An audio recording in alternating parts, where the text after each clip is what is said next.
start recording this. The big idea about today is we're going to be using xbar to make conclusions about mu.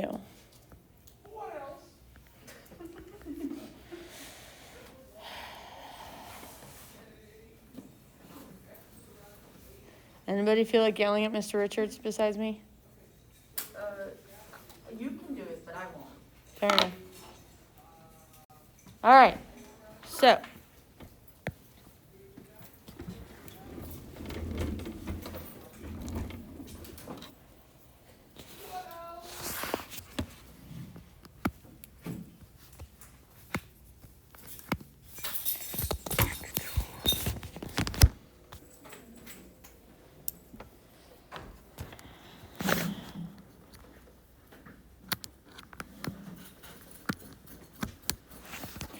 all right.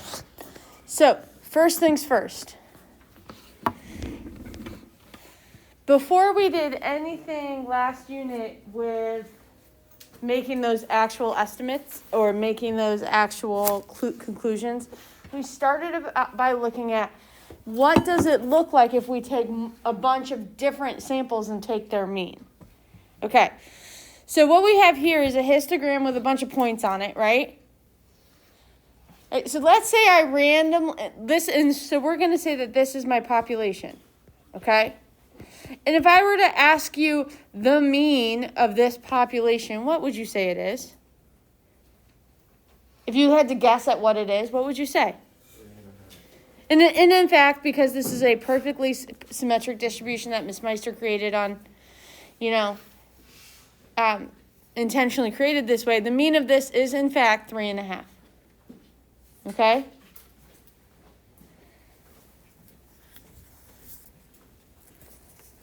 Now,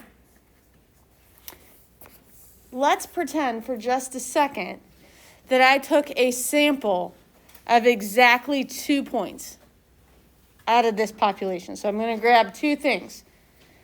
What's one of my possible samples?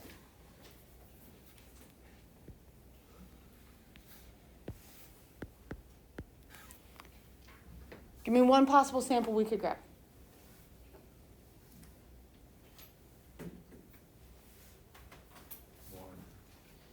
One and? Okay, because if I'm grabbing 2 points, okay? I'm randomly selecting 2 points off of this big graph. What's one of the possible ways I could select 2 points? 1 and 6. I could get a 1 and a 6. And it turns out that 1 and 6 is the most likely way I could do it, okay? And if I had just those 2 points, what would my average of those 2 points be if I calculated the x-bar for that sample? What would I get? How do I find the average?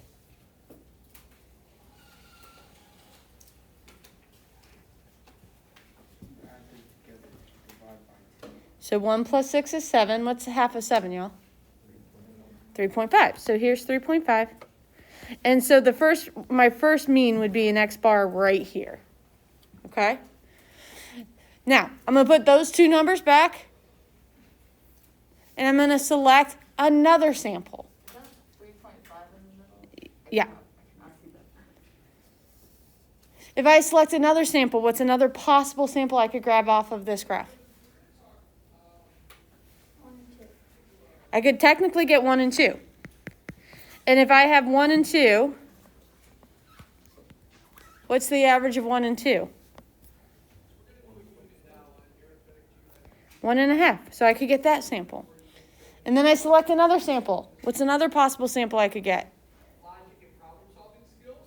Felix, can you shut that door for me, please? Do it like extra loud.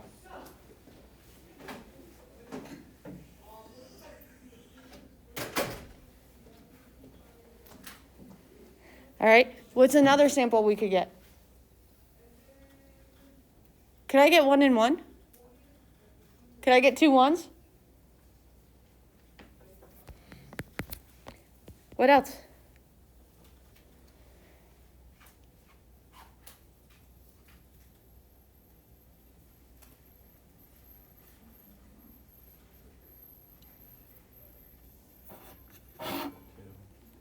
I'm sorry? 5 and 2. 5 and 2. What would the mean of 5 and 2 be? 3.5. 3.5 again.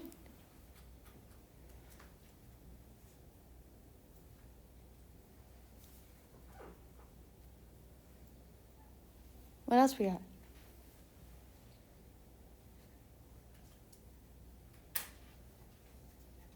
1 and 5. 1 and 5 would have a mean of 3. 5 and 5, 2 and 2, 6 and 6. 5 and 5 is easy.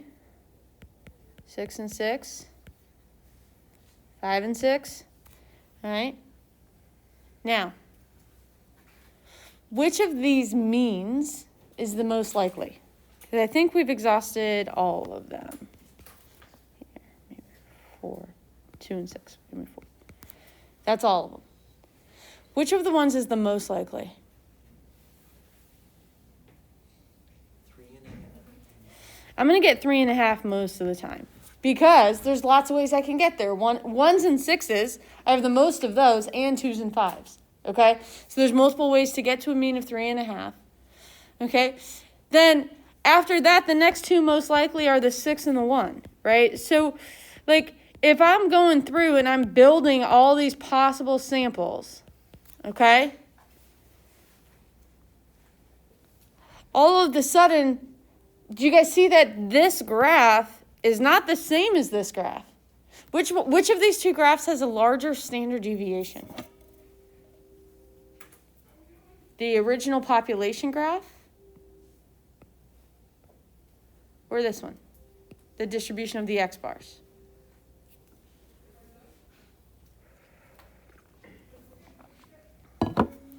Which one has the larger standard deviation?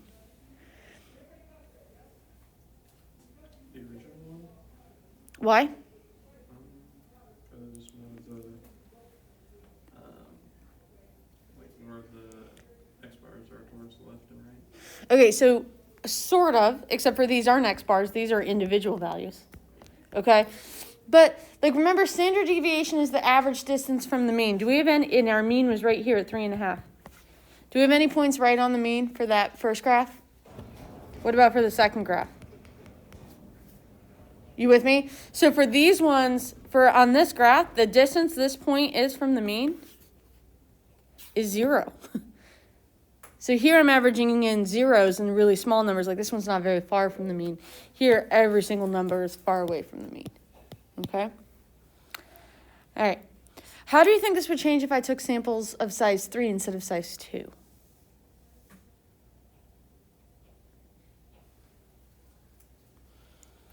Like, let's think through it. What is a possible sample of size 3?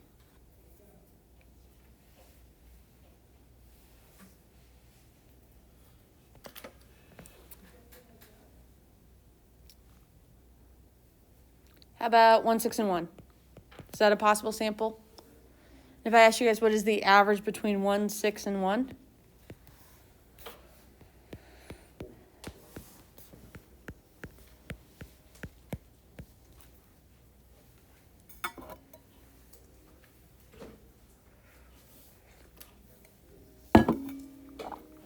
What is the average between 1, 6, and 1? 2 and 2/3, so like roughly here.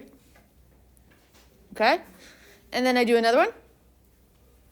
How about 1, 1, and 1? Is that possible? What's the average between 1, 1, and 1? 1. All right. 1, 2, and 5 is also 2 and 2/3. 6, 5, and 1 is 4. Do you guys see what get the basic idea here? Okay. Every once in a while, I will get a mean of 6, because I could get 6, 6, and 6, though I don't even feel comfortable writing that down. 6, 6, 6 and all. Okay. Do you guys get the basic premise of this? So now, could I end up with a perfectly symmetrical graph of 6 with a mean of 3.5? Am I ever going to get a mean of 3.5 for this graph?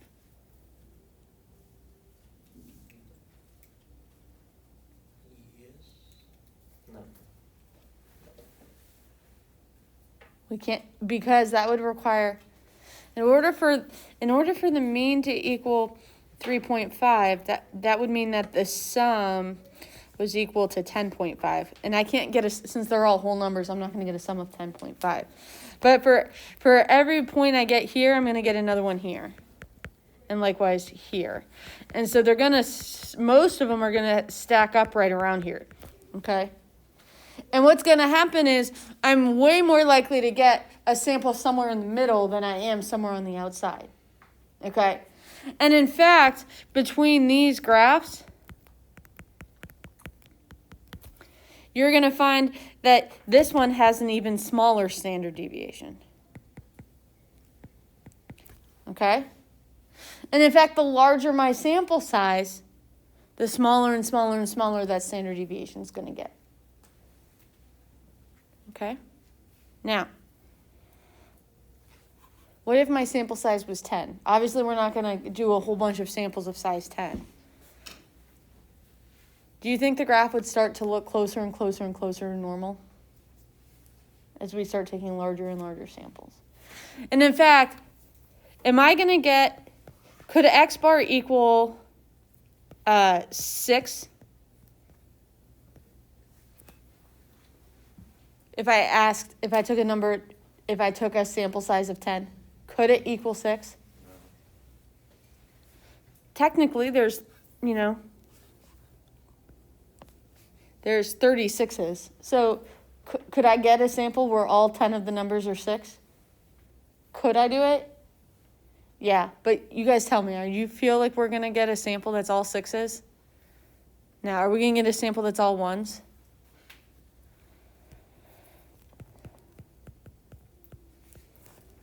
Those become not likely, right?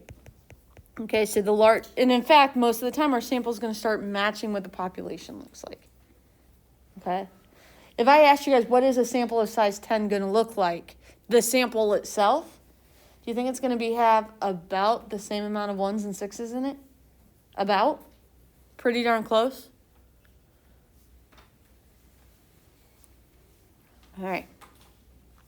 Now, for every single one of these, I'm going to point out that the mean here, the population mean, was 3.5. And in this graph, if I asked you guys to guess the mean of all those x bars, it would also be 3.5. And on this graph, the mean of the x bars is 3.5.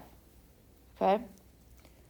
So the mean of the x bars is always equal to whatever the mean of the population is. Okay? All right. So, last time when I had you guys calculate the spread, and I always wrote it this way, that the standard deviation of the p hats was equal to the square root of p, 1 minus p over n. Do you guys remember using that? And we said the mean of those p hats is equal to p. Notice that now instead of saying the mean and the standard deviation of p hat, I'm saying the mean and the standard deviation of x bar. Different formulas. Okay?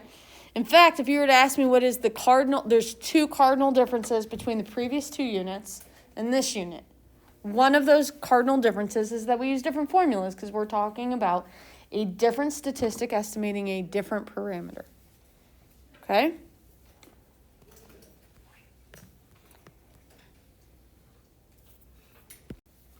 I was not likely to get sample down here. We were like, oh, we're not going to get those edge samples when my sample size is 10. You with me? But my sample is going to start looking like the population. All right. Again, I'm going to just kind of rewrite those formulas up here. The mean of x bar is just mu. The standard deviation of x bar is equal to sigma over the square root of n. So how spread out the x bars are going to be depends on how spread out the population was. All right. The population mean for salary for plumbers is $46,700 with a standard deviation of $5,600. You take a random sample of 42.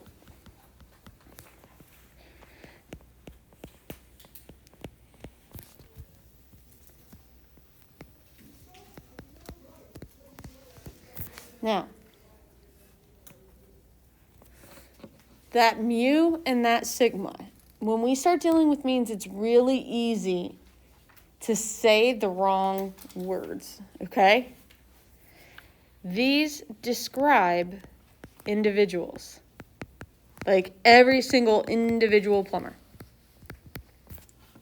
okay? What we're about to do is when I ask you to describe the center and the spread of a sampling distribution, now that's talking about X bars, multiple X bars. Two completely different distributions, two completely different graphs, two different groups of numbers. They are related to each other, but they are not the same thing, okay? So, the mean of all of those X bars is going to match the mean of the population. Okay, so it's going to be 46,700.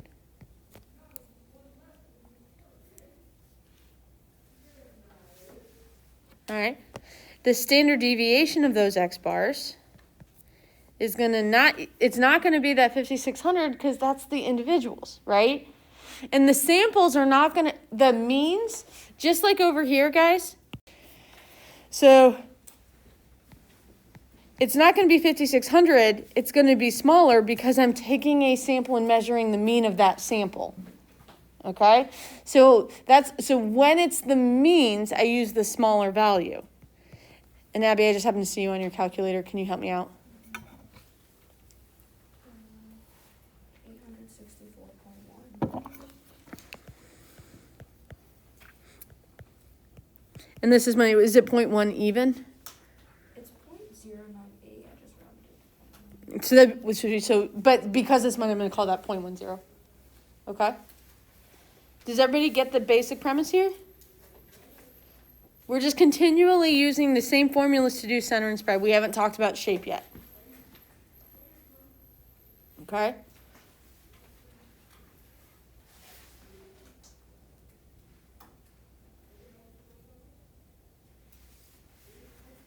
All right.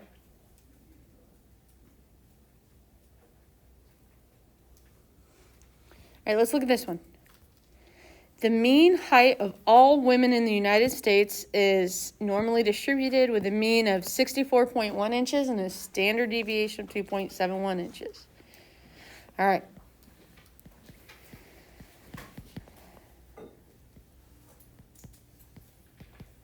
These are describing the mean and the standard deviation of a population of individual women. Okay? We take a random sample of size 60. What are those X bars going to look like? Well, the mean of the X bars is going to be 64.1. So just like before, the mean of the P hats matched P, the mean of the X bars matches mu. That's what we want. Okay? The standard deviation of the X bars is going to be 2.71 divided by the square root of 60. And that's just the formula that works. Standard deviations always have square roots in them somewhere.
How are we feeling so far?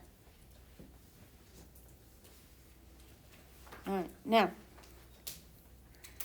in example 1, what would this happen to the standard deviation if I quadrupled the sample size? Okay, if I quadrupled it, that means I multiplied it by 4, and my sample size is now 168. Okay, what would my new standard deviation be? Well, instead of doing 5,600 divided by the square root of 42, I'd be doing the square root of 168. Do you guys think I can guess the answer? Most likely. I bet the answer is $432.05. What do you think? Let's find out. 432.05 is my guess. Oh. You're wrong. I might need to use the divide by sign.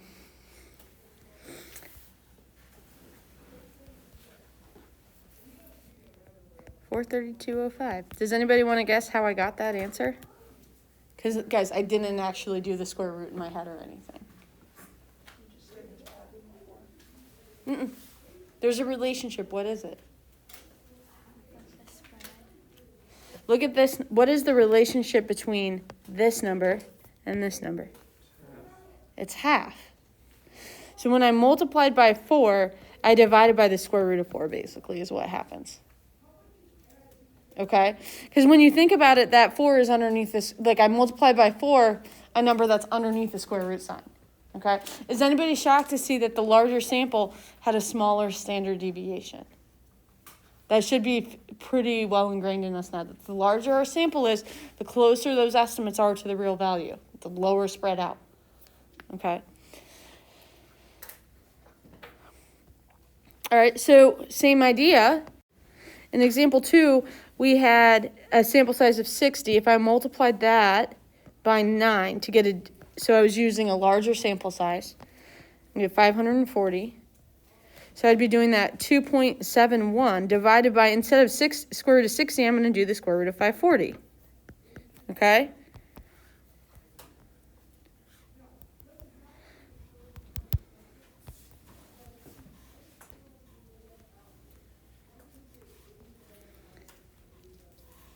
And I get 0.117. Now, if I do that the 0.35 we got up here, divided by the square root of that 9, I get the exact same answer, or pretty darn close to the exact same answer. Okay, and that comes from rounding.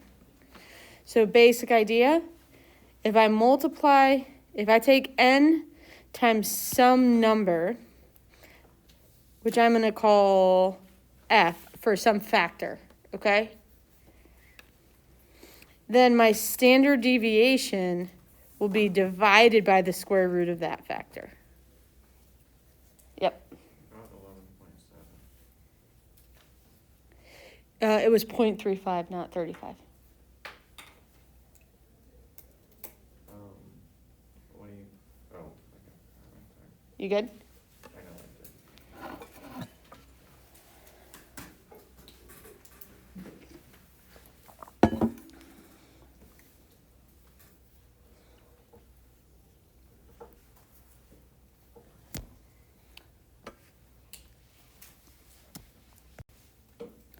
What are we thinking so far? Good?